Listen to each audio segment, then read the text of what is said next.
இந்த பிரச்சனைகளை தீர்க்கணும்னு சொன்னால் எல்லாருக்கும் தெரியும். நம்ம ஒன்றா இருந்து போராட்டத்தை ஆரம்பிச்சோன்னா ஒரே நாளில் முடிச்சிடலான்னு தெரியும். நீங்கள் கொண்டு விட தயாராக இருக்கீங்க. ஆனால் மேடையில் வீட்டிற்கு நாங்கள் தயாராக இல்லை. Make formal application to the AITUC to see that our organization is affiliated and she would respond to that. உலக தொழிலாளிகளே ஒன்று சேருங்கள் என்று சொல்லக்கூடிய அந்த கட்சி பல கம்யூனிஸ்ட் கட்சி ஆகிப்போச்சு. இப்போ எல்லா தொழிலாளிகளும் பிரிக்கக்கூடிய கட்சி கம்யூனிஸ்ட் கட்சியாக இருக்கு. முதலாளி தொழிலாளர்களாக கூட ஒரே சங்கம் ஒரே கோரிக்கை என்பதில் அவர் வெற்றி பெற்றார். பைசா கொடுக்காம இவங்க நிரந்தர வேலை இருக்க வேலைகளை வாங்கின்னு இருக்கான். இவ்வளோ பெரிய மோசடி, இவ்வளோ பெரிய அக்கறை நடக்குது.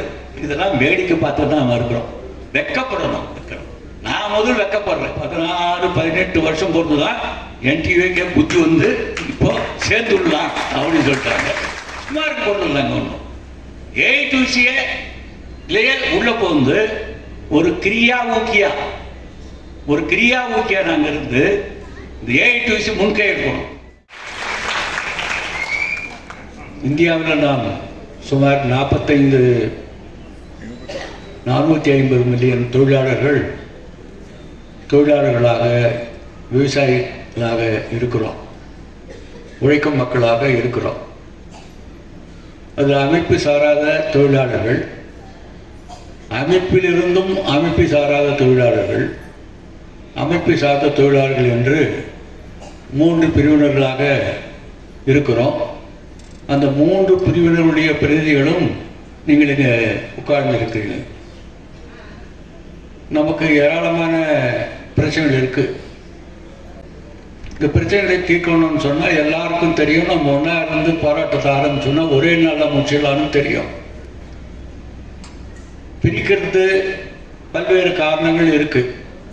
இயல்பான காரணங்கள் இருக்கு. ஜாதி இருக்கு, மதம் இருக்கு, மொழி இருக்கு.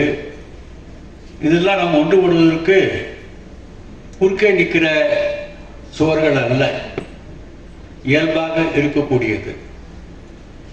இது எல்லாம் அப்புறம் வந்து கட்சிகள் இருக்கு, சங்கங்கள் இருக்கு. இவையெல்லாம் தாண்டி நாம் நிச்சயமாக ஒன்றுபட முடியும். ஒரே குறிக்கோளாக இருந்தோம்னா ஒன்றுபட முடியும். நீங்க ஒன்றுபட தயாரா இருக்கீங்க. ஆனால் மேடையில் வீட்டிற்கு நாங்கள் தயாராக இல்லை. நாங்கள் உண்மையிலேயே அதுக்கு முயற்சி பண்ணோம்னு சொன்னால் ஒரே மாற்றம் கொண்டு வரும். அதுதான் மேடையில் விட்டிருக்கக்கூடிய தலைவர்களுக்கு நான் விடுக்கின்ற ஒரு வேண்டுகோள்.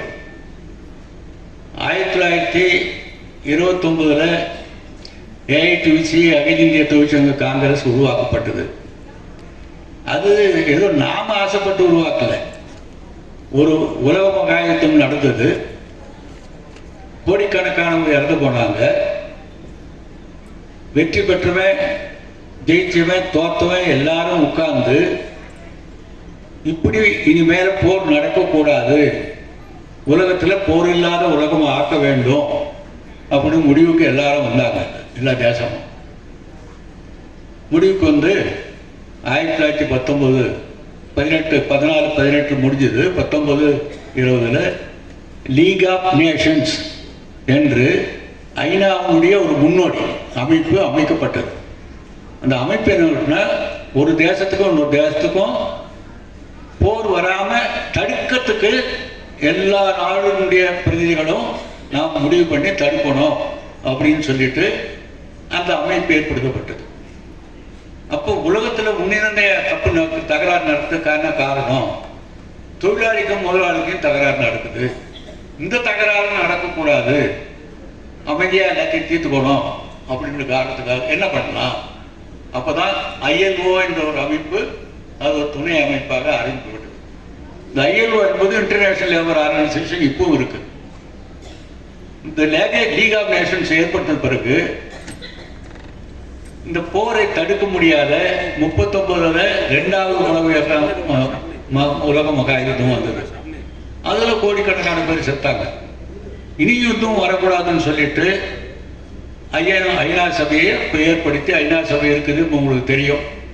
ILO ஒரு அமைப்பு தான் தொடர்ந்து நீடித்து கொண்டு வருகிறது. இதில் முதலாளித்துவ பிரதிநிதிகள், தொழிற்சங்க பிரதிநிதிகள், அனைத்து அரசாங்க பிரதிநிதிகள் கூடி தொடர்ந்து தொழிலை வந்து ஏற்படுத்துவதற்கான முயற்சிகளில் ஈடுபட்டு பல தீர்மானங்களை நிறைவேற்றி அதனால் பல நல்ல விளைவுகளும் ஏற்பட்டிருக்கின்றன. அது தொடர்ந்து நடக்குது. ரைட்டு. நான் சொல்ல வந்தது என்ன கேட்டீங்க சொன்னால், 1920 இந்தியாவில் பல தொழில் அமைப்புகள் இருந்தன, தொழிற்சங்கங்கள் இருந்தன. இந்த ILOக்கு அனுப்புறதுக்கு ஒரு பிரதிநிதி இந்தியாவிலிருந்து தொழிற்சங்கத்தின் சார்பாக அனுப்பணும்னு சொல்லி பிரிட்டிஷ் அரசாங்கம் காங்கிரஸ் கட்சி கேட்டு இருந்தது. இப்போ எல்லா தொழிற்சங்கங்களையும் பம்பாயில் கூடி ராஜா மகோஜி தலைமையில் கூடி அப்போ ஒருத்தர் அனுப்பணும்னு சொல்லிட்டு NM ஜோஷி என்ற ஒருவரை அனுப்பி வச்சாங்க தேர்ந்தெடுக்கிறது. அப்படி உருவானதுதான் AITUC. சரிதானே?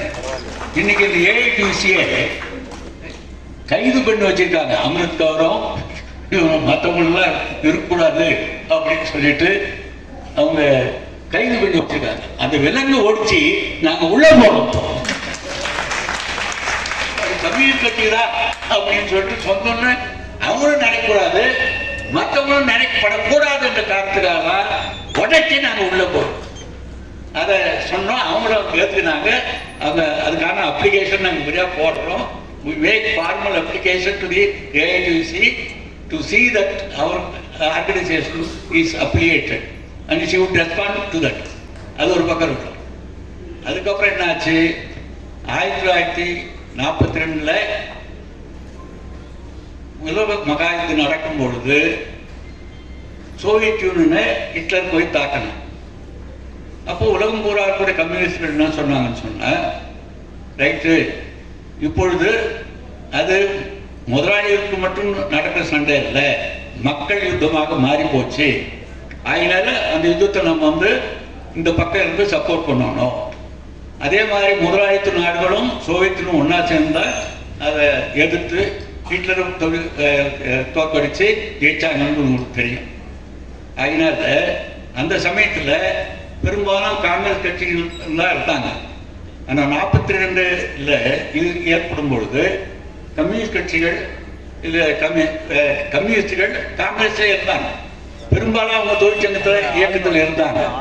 இருக்கிறதுனால இந்த சங்கங்கள்லாம் அவங்க கையில் இருந்தது. ஆகவே காங்கிரஸ்காரங்களுக்கு என்னன்னு கேட்டிங்கன்னா, 42 இவங்க வந்து மாஸ்கோவில் மழை பெஞ்சா மதுரையில் படைப்பிடிப்பாங்க, அதனால் வேண்டி நமக்கு பயன்படாது என்ற ஒரு எண்ணம் அவங்க மத்தியில் இருந்து கடைசியில் சுதந்திர மனப்பாடு 1948 காங்கிரஸ்காரங்கெல்லாம் சேர்ந்து ஒரு சங்கத்தை ஆரம்பித்தாங்க. அதுதான் IMTUC சங்கம். இப்போ இருக்கு, அது ஒன்று பிரதிநிதிகள் அவங்க இருக்காங்க. அவங்க தேசியவாதிகள், இவங்க சர்வ தேசியவாதிகள்னு சொல்லிட்டு. அதுக்கப்புறம் அதில் இருந்த சோசியலிஸ்டர்லாம் சேர்ந்து இது கம்யூனிஸ்ட்டு, இது காங்கிரஸு, ஆகவே நமக்குன்னு ஒரு அமைப்பு இருக்கணும், அது கட்சி சாராஜ அமைப்பு இருக்கணும் என்பதுதான் HMS ஆரம்பிக்கப்பட்டது. அதனுடைய பிரதிநிதியும் இந்த இடத்துல இருக்காரு. அதுக்கப்புறம் கம்யூனிஸ்ட் கட்சி ஒரு கட்சியாக இருந்தது, AITUC இருந்தது. அதுக்கப்புறம் 1964 கம்யூனிஸ்ட் கட்சியிலிருந்து மார்க்சிஸ்ட் கட்சி பிறந்தது. பிரிந்து அவங்க AITUC பிடிக்கிறது பார்த்தாங்க, முடியல. AITUC கையில் இருந்தது.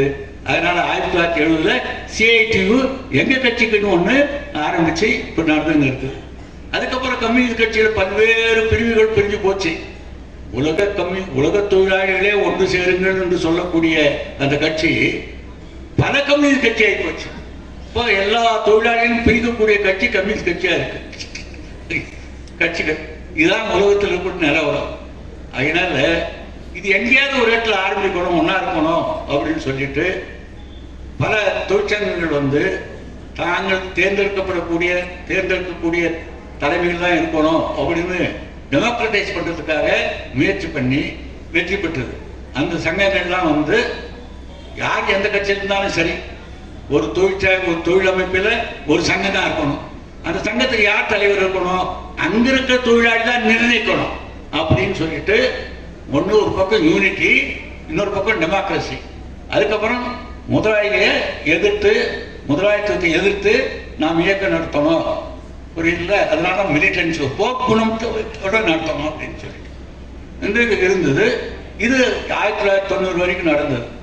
இப்போ 1990 கம்யூனிஸ்ட் இயக்கம் வந்து கம்யூனிஸ்ட் நாடுகள்லாம் வந்து முதலாளித்துவ நாடுகளாக மாறிய பிறகு முதலாளிகள்லாம் என்ன பண்ணாங்கன்னா, அவருக்கு ஏற்கனவே பேசுன மாதிரி உலகமயமாதல், குளோபலைசேஷனு, அப்புறம் லிபரலைசேஷன், தாராளமயமாதல், அதுக்கப்புறம் வந்து ப்ரைவேட்டைசேஷன், பொதுத்துறையெல்லாம் வந்து தனியார் துறையாக்கணும் அப்படின்னு சொல்லிட்டு மார்க்கெட் பேஸ்ட் எக்கானமி அப்படின்னு கொண்டு வந்து, அதனால வந்து உலகமயமான ஒரு வியாபார போட்டி அப்படின்னு கொண்டு வந்து கடைசியில் தொழிற்சங்கங்கள்லாம் வந்து ஒரு வரிவழிந்த தொழிற்சங்கங்கள் ஆகக்கூடிய அளவுக்கு ஆகி போய் இப்போ இருக்கிறோம். இப்போ எங்கேயும் பாரு, எங்கேயாவது ஒரு போராட்டம் நடக்குதா?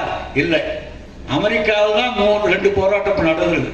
ஒன்று ஆட்டோமொபைல் தொழிலில் யூஏடபிள்யூ நடத்தி வெற்றி பெற்றிருக்காங்க, 20% சம்பள உயர்வு பெற்றிருக்காங்க. புதிய தொழிலாளிக்கு வித்தியாசமான சம்பளம் கிடையாது, ஈக்குவல் சம்பளம் அமௌண்ட்ல வெற்றி பெற்றிருக்கிறார்கள்.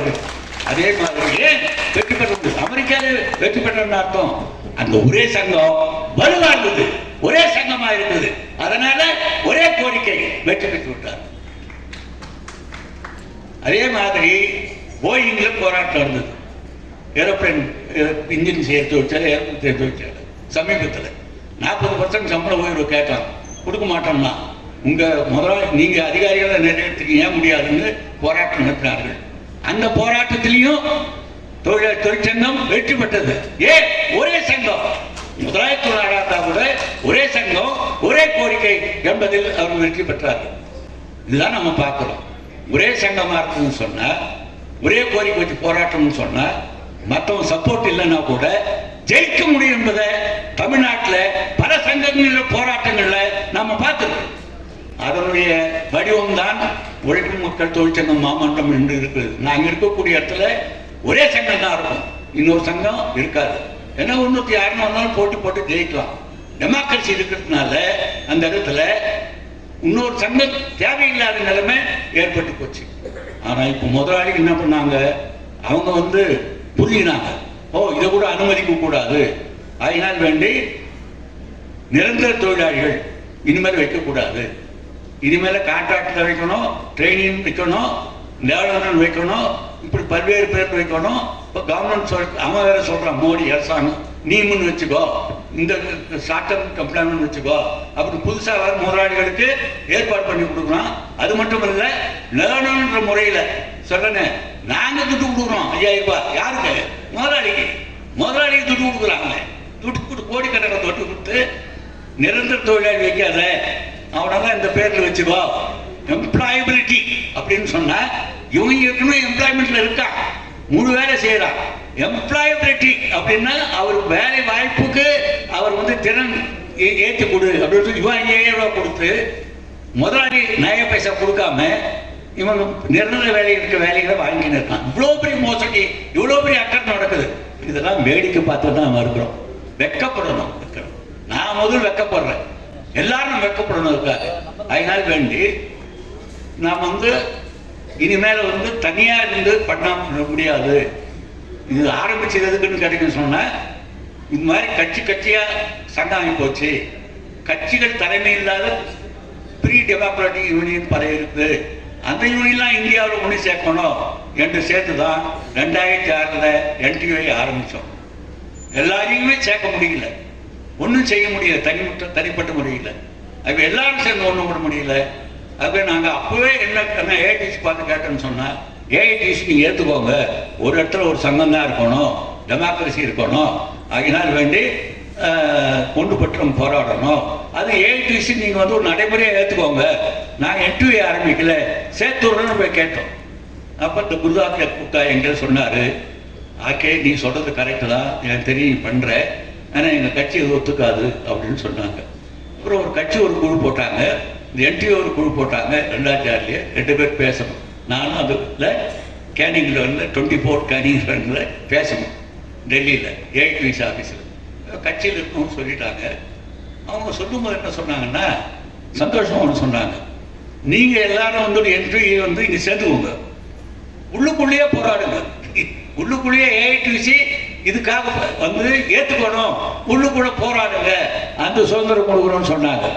ஆனால் இந்த NTUவை இந்த சமயத்தை ஏற்றுக்கல. நான் அப்பயே சொன்னேன் சேர்ந்துடலான்னு சொன்னேன். ஆனால் ஒரு 16-18 வருஷம் பொறுத்து தான் NTUக்கே புத்தி வந்து இப்போ சேர்ந்துடலாம் அப்படின்னு சொல்லிட்டாங்க. நாங்க உள்ள போய் சும்மா இருக்க போறது இல்லை, சும்மா இருக்க போறது இல்லைங்க. ஒன்றும் ஏஐடிசியே உள்ள போந்து ஒரு கிரியா ஊக்கியா நாங்க இருந்து இந்த ஏஐடிசி முன்கை எடுக்கணும். என்ன முன்கை எடுக்கணும்? முதல்ல 3 விஷயம்தான். நாம் எப்போ பார்த்தாலும் வருஷத்துக்கு ஒரு நாள் சடங்குக்காக ஒரு போராட்டம் நடத்தும், தீர்ந்து போச்சு. ஒரு மனு வந்து இவங்களுக்கு கொடுப்போம். யாருக்கு? முதலாளி டெல்லி மந்திரி, தொழிலாளர் நல மந்திரிக்கு. அவர் வாங்கி பார்க்குறேன்னு சொல்லுவார். நம்ம வந்துடும். சடங்குக்காக போராட்டங்கள் நடத்தக்கூடாது. ஆர்மி போற யுத்தம் வெற்றி பெறுகின்ற வரைக்கும் தொடர்ந்து நடத்தணும். நிறைய கோரிக்கைகள் வைக்கக்கூடாது. விலைவாசி போற, இதை பண்ணு அத்தை பண்ணு அப்படின்னு ஒரு 40 கோரிக்கை வச்சு டைல்யூட் பண்ண கூடாது. 3 கோரிக்கை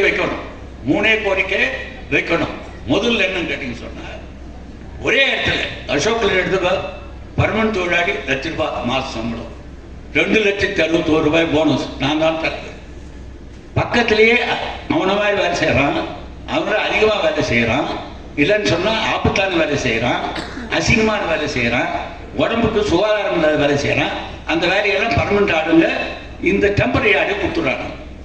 இவனுக்கு ₹1, ₹100, ₹1,00,000 சம்பளம், இவனுக்கு ₹13,000 சம்பளம். இது ₹2,71,000 சம்பளம். இது போனஸ் இவனுக்கு சட்டப்படி 21,000 கீழே இருக்கிறவனுக்கு போனஸ் கொடுக்கணும். 21,000 மேல இருக்கிறவனுக்கு போனஸ் கொடுக்க தெரியும் உங்களுக்கு போனஸ் இடத்துல. ஆனா போனஸ்க்கு எலிஜிபிலிட்டி இல்லாதவன் ₹2,61,000 வாங்கலாம். ஏன்னா யூனியன்ல மெம்பரா இருக்கலாம். சரிதானே? இந்த பக்கத்துல இவனோட அதிகமா வேலை செய்யறான். அவனுக்கு சட்டப்படி 21,000 கீழே இருக்கிறவனுக்கு 36,000 10 கொடுக்கணும். புறானா கொடுக்க மாட்டேன்றான். ஏன்? நிரந்தரமா இருக்கும் 4,000 பேர், நிரந்தரம் இல்லாத நேரடி வேலை இருக்கிற 8,500 பேர், சப்போர்ட்டிங் சர்வீஸ் இருக்கு 5,000 பேர். இந்த 13,000 பேருக்கு சம்பளம், குறைந்தபட்ச சம்பளம் 13,000. இன்னைக்கு 21,000 சங்கம் இருக்கு. ஆனா நிரந்தர தொழிலாளிக்கானே இவனை சங்கத்தில் சேர்த்து வரானா சேர்த்துக்க மாட்டான். ஏன்னா அவன் வந்தாங்கன்னா சங்கத்தை அவன் எடுத்துக்குவான். அதனால இன்னைக்கு நாமக்குள்ளேயே ஒரு பிளவை ஏற்படுத்தி, இந்து முஸ்லிமின் பிளவை ஏற்படுத்தி சண்டை போட்டு மாதிரி சங்கத்தில் இருக்கிறவன் நிரந்தரமானவன், நிரந்தரம் இல்லாதவன். சரி, இது டெமோக்ரஸி. அடுத்து யூனிட்டி இருக்கு, டெமோக்ரஸி.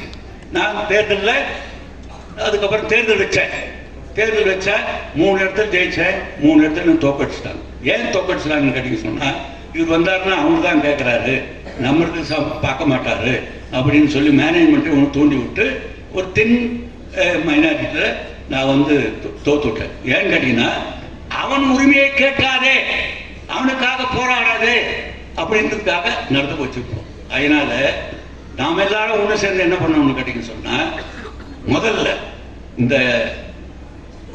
முதல்ல ஒரே வேலை செய்யணுவேன். நிரந்தரமற்றவன் மேனேஜ்மெண்ட் சொல்றான், ஆனா நிரந்தரமா அந்த வேலை இருக்கு, நிரந்தரமா வேலை இருக்காது. அதனால நிரந்தர வேலைகளில் நிரந்தர வேலை செய்யக்கூடிய அனைவருக்கும் ஒரே ஊதியம் கொடுக்க வேண்டும் என்ற இயக்கத்தை ஆரம்பித்து இந்தியா பூராவும் அந்த போஸ்டர் வைத்து ஒரே இடத்துல நைம்ல எல்லா இடத்துலையும் போராட மாட்டாங்க. அசோக் லேலண்ட், ராணி மெட்ராஸ், சிம்சன், இது மாதிரி ஒரு 10 இந்தியா பூரா ஒரு 50-60 இடத்துல ஆரம்பிச்சு வெற்றி பெறுகின்ற வரைக்கும் அந்த இயக்கத்தை எல்லா அமைப்புகளும் சேர்ந்து நடத்தணும்னா நிச்சயமாக நாம் வெற்றி பெற முடியும் என்று என்னுடைய அபிப்பிராயம். 2வது கோரிக்கை என்னன்னு கேட்டீங்கன்னு சொன்னா, குறைந்தபட்ச சம்பளம் 26,000 நீங்க நம்ம சொல்றோம். இப்போ அதை 30,000 ஆக்கி எல்லா இடத்துலையும் இதுக்கு கீழே சம்பளம் இருக்கக்கூடாது சொன்னோம்னு சொன்னா, நிச்சயமாக அமைப்பு சாரா தொழிலாளிகளும் சேர்வதற்கு வாய்ப்பு இருக்கு. ஒரே மாதிரி அந்த ஒரு கோரிக்கைக்காக அவங்களையும் ஈர்க்கணும். அடுத்து என்னன்னு கேட்டீங்கன்னு சொன்னா, மோடி சர்க்கார் நமக்கு போராடி பெற்ற பல்வேறு சட்டங்கள் இருக்கு. அந்த சட்டங்களை இன்னைக்கு 4 சட்டமாக்கி இருக்கிற உரிமைகள்லாம் பறிக்கக்கூடிய நிலைமை பண்ணிட்டு காரணத்தினால, எப்படி விவசாயிகள் பஞ்சாப், ஹரியானா, உத்தரப்பிரதேசம் 3 பேரும் சேர்ந்து தொடர்ந்து போராட்டம் நடத்தி வாபஸ் வாங்க மாட்டேன் என்று சொன்ன மோடியை முதன்முறையா தோற்கடித்து வாபஸ் வாங்கி வெற்றி பெற்றார்கள் என்பதை மறந்து விடாதீர்கள். அவங்க வெற்றி பெற முடியும்னு நம்மளால முடியாதா? ஒரு நாள் நிறுத்தினா போதும், பல நாள் நிறுத்த வேண்டியதில்லை, நம்மால் முடியும். ஆனா கோரிக்கை என்ன அப்படின்னு கேட்டீங்கன்னா, இவங்களுக்கும் ஒரே சம்பளம் ஆக்கணும். அடுத்து இந்த 4 சட்டத்தையும் உடனடியாக வாபஸ் வாங்கணும். விவசாயிகளுடைய சட்டத்தை வாபஸ் வாங்கணும் மாதிரி வாபஸ் வாங்கணும். மற்ற கோரிக்கையெல்லாம் விட்டுறணும். இந்த 3 கோரிக்கைகள் வச்சு நாம் ஆரம்பிக்கணும்.